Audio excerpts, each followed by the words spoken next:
Hinihikayat ng ilang grupong nagtipon-tipon sa Rizal Park sa Davao City ang kanilang alkaldeng si Mayor Rodrigo Duterte na tumakbo sa pagkapangulo sa darating na eleksyon. Pero kung dati, sinabi ni Duterte na wala siyang balak tumakbo, ngayong gabi, sinabi niyang kailangan daw niya munang kausapin ang kanyang pamilya. May report si Sandra Aguinaldo. Sa Rizal Park sa Davao City, nagtipon-tipon ngayong gabi ang mga taga-suporta ni Mayor Rodrigo Duterte. Tinawag niya itong People's Declaration.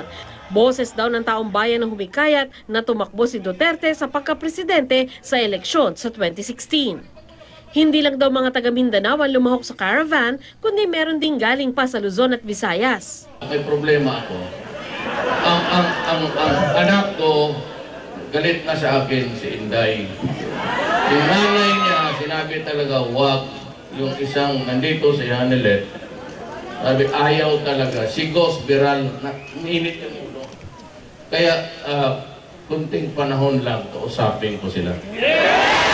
Matatandaan pa bago-bago ang mga pahayag ni Duterte sa mga nakalipas na buwan tungkol sa usapin ng eleksyon.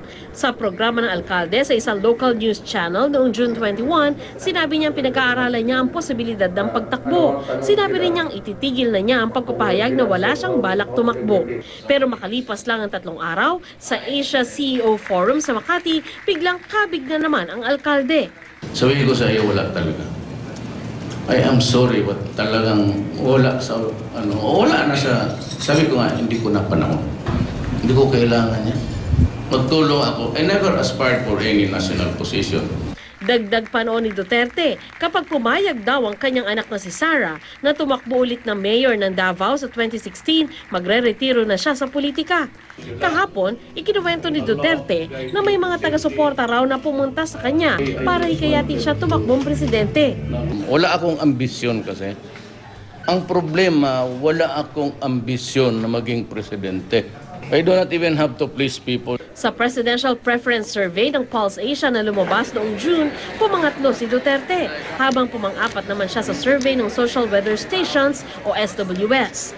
Natanong din si Duterte kung ano ang kanyang reaksyon sa tila pagpapahiwatig ni Justice Secretary Laila De Lima na tumakbo sa eleksyon 2016. Minsan nang nakaalitan ni Duterte si De Lima kaugnay sa iba't ibang issue. Yung naman namin De Lima is just sa trabaho.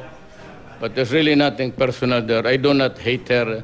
It doesn't mean to say I do not like her. She's a Filipino and I wish her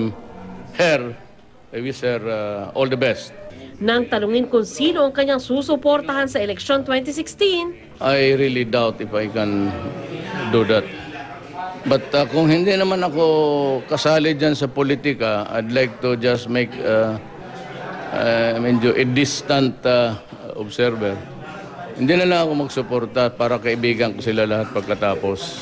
Sandra Aguinaldo, GMA News.